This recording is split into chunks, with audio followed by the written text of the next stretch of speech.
you a timeless question. Is it really a good idea to be maxing out your 401k? For 2023, the max 401k contribution limit is 22.5 a year. If you're 50 and over, that jumps to 30. 401ks are generally the most accessible and easiest way to save for retirement. So how important is it that we're maxing it out every year?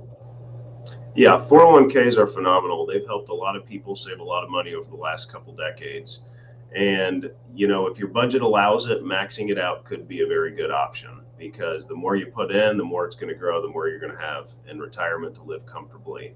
That increase you're seeing there is because of the inflation that hit last year. So each year they notch this up a little bit and allow you to save more.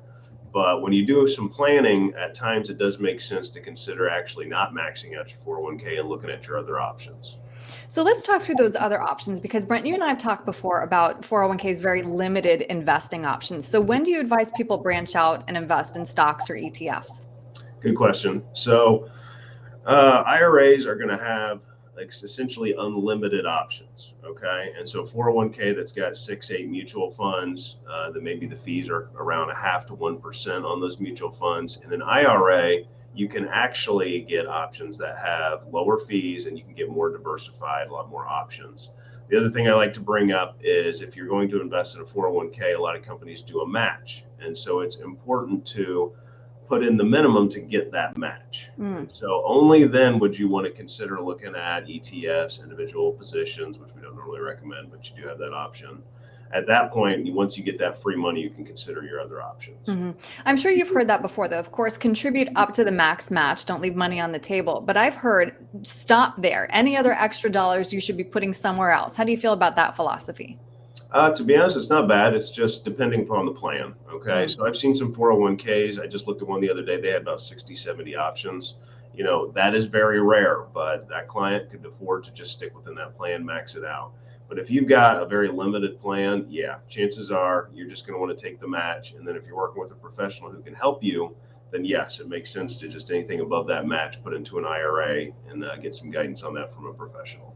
You were mentioning offline some local employer that has very few limited options for a 401k. How many options again? I want to say they had 6 to 8, and they're one of the largest employers in the area. We're talking tens of thousands of employees. And every time I see somebody come in with that plan, I'm like, how do they get away with this? There's just no good options in there. Ugh, that's tough.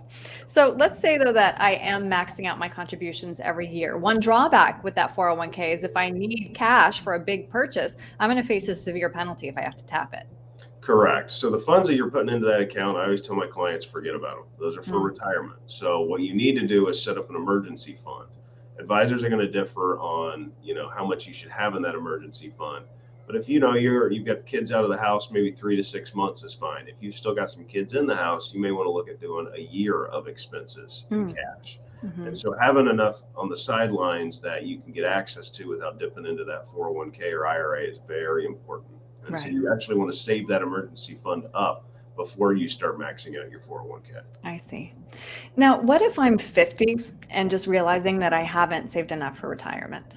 So there's a lot of people out there who, raised kids, didn't save much, and then all of a sudden, they're in their late 40s, early 50s, and they say, hey, what am I going to do here?